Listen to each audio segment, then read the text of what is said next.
দেখি তোর তখনই মোবাইলে বলতাস ব্যাপারটা কি তোর? মা তুমি কি জানো না এখনকার পড়াশোনা মোবাইল ছাড়া চলেই না। তাই তো সারাক্ষণ আমাকে মোবাইল নিয়ে গুতাগুতি করতে হয়। তাইলে এইসব পড়ালেখা দরকার নাই, এইসব পড়ালেখা বাদ দে। আয় তুই আমার লগে আয় আমার লগে কাম কর, আমি একা সব সামলে দাম পারতাছি। ওহ নো মা, তুমি সব কি বলতাছ? আমি কাজ করব, তাহলে আমার ডিজিটাল পড়াশোনা কে করবে?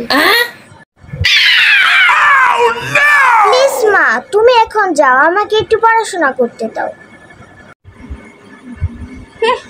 এইসব নাকি পড়ালেখা? আমার জন্মে আমি দেখি নাই, তবে এই জন্মে দেখতাছি।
महीने में 12 तरीके से तुझको प्यार जताऊंगा रे।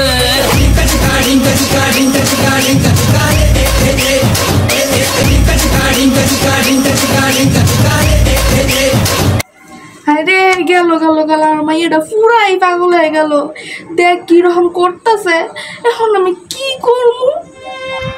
মা গো, তোর কি হয়েছে? তোরে কি ডিজিটাল পড়ালে মাথার মধ্যে আগুন ধরে দিছে? মা গো, তোর কি বুক বিষ করতেছে? মা কো, আমারে কো। তোরে দেখে আমার একদম ঠিক লাগতেছে না, চল তোরে ডাক্তারের কাছে লইয়া যাই। ও নো মা, আমার কিছুই হয়নি, আমি একদম ঠিক আছি। তুমি অযথা আমাকে নিয়ে ভাবছো। তাইলে তুই এইরকম করতেছিস কে রে? মা, তুমি জানিয়ে ভাবছো সেটা তেমন কিছুই নয়।